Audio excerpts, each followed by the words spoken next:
கர்த்தருடைய பரிசுத்த நாமம் மகிமைப்படுவதாக. இந்த நாளிலே உங்களை யாவரும் சந்திப்பதில் மிகுந்த மகிழ்ச்சி அடைகிறோம். தினந்தோறும் நாம் ஏராளமான காரியங்களை குறித்து பேசுகிறோம், ஏராளமான வார்த்தைகளை பேசுகிறோம்.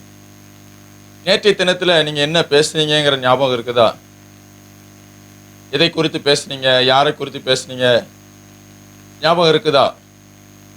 இன்றைக்கு நீங்கள் எதை குறித்து பேச போகிறீங்கன்னு சொல்லி ஒரு பிளான் இருக்குதா? இன்றைக்கி நீங்கள் பேசக்கூடிய வார்த்தைகள் என்ன, எதெல்லாம் பேசணும்னு பிளான் பண்ணியிருக்கீங்களா? இல்லை, ஒருவேளை நேற்று பேசின வார்த்தை என்னன்னு சொல்லி கேட்டால் நீங்கள் யோசித்து பதில் சொல்லிடலாம்.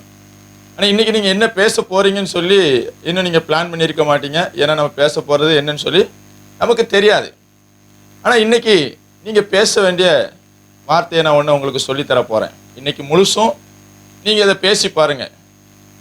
இன்னைக்கு ஃபுல்லாக நீங்கள் எதை குறித்து பேசணும், எப்படிப்பட்ட காரியங்களை குறித்து பேசணும் என்று சொல்லி சொன்னோம்னா ஆண்டோடைய வார்த்தை குறித்து இன்னைக்கு ஃபுல்லாக பேசி பாருங்க.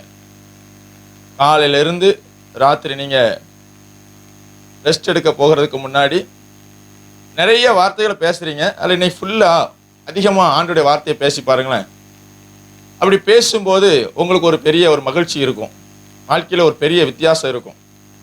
இதெல்லாமோ நம்ம வாழ்க்கையில் ப்ராக்டிஸ் பண்ணி பார்க்குறோம். இன்றைக்கி ஒரு ப்ராக்டிஸ் உங்களுக்கு. ஆண்டோடைய வார்த்தை குறித்தே நீங்கள் என்ன செய்யுங்க, பேசி பாருங்கள். யார்கிட்ட பேசினாலும், உங்கள் பிள்ளைகிட்ட பேசுகிறீங்களா, வசனத்தை குறித்து அதிகமாக பேசுங்க. மனைவிகிட்ட பேசுகிறீங்களா, வசனத்தை குறித்து பேசுங்க. கணவன்கிட்ட பேசுகிறீங்களா, வசனத்தை அதிகமாக பேசுங்க. நண்பரிடத்தில் பேசுகிறீங்களா, அதிகமாக வசனத்தை பேசுங்க. எவ்வளோக்கு எவ்வளோமோ இன்றைக்கி நீங்கள் அதிகமாக வசனத்தை பேச முடியுமோ பேசி பாருங்களேன். கொஞ்சம் ட்ரை பண்ணி பாருங்களேன். அப்படி பேசுகிறதுனால உங்கள் வாழ்க்கையில் ஒரு மாற்றம் உண்டாகுதான்னு சொல்லி ட்ரை பண்ணி பாருங்கள். எவ்வளவோ வார்த்தையில் பேசி பார்க்குறீங்க, இன்றைக்கி ஒரு நாள் முழுசும் இதை ட்ரை பண்ணி பாருங்கள். ஆண்டவர் நிச்சயமாக உங்களை ஆசீர்வதிப்பார். ஆமாம்.